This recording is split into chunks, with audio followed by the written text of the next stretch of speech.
দীর্ঘ 2 বছরের প্রতীক্ষার অবসান ঘটিয়ে আজ চলে এলাম মেটে আলু তুলতে। মা বলল, সকাল সকাল মাথা ঠান্ডা রেখে যা। আলু তোলার সময় যদি আলু কেটে যায় তা বেশি দিন সংরক্ষণ করা যায় না। আলুর গাছগুলো প্রায় মরে গেছে। এই সময়টাই হচ্ছে আলু তোলার উপযুক্ত সময়।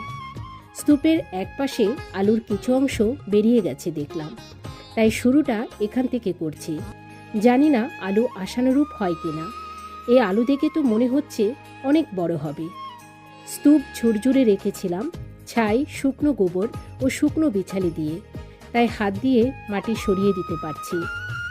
এ তো আমার কল্পনার বাইরে। এই আলু এত বড় হবে মোটেই ভাবিনি। আমার মা বলে বৃথা শ্রম ও সময় দিচ্ছে এসবে, তাই মাকে ডেকে পাঠালাম এই আনন্দের সঙ্গী হতে।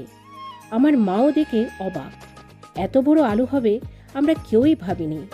মাও খুশিতে কাজে হাত লাগালো। প্রায় 20 থেকে 25 কেজির মতো আলু হবে। যে 2টা বড় আলু হয়েছে তাও এক একটা 6 থেকে 7 কেজি হবে। কি যে ভালো লাগছে!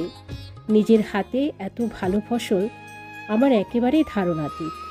সত্যি, যত্ন, পরিশ্রম ও ভালোবাসা কখনো বৃথা যায় না। আমার মাও ভীষণ খুশি।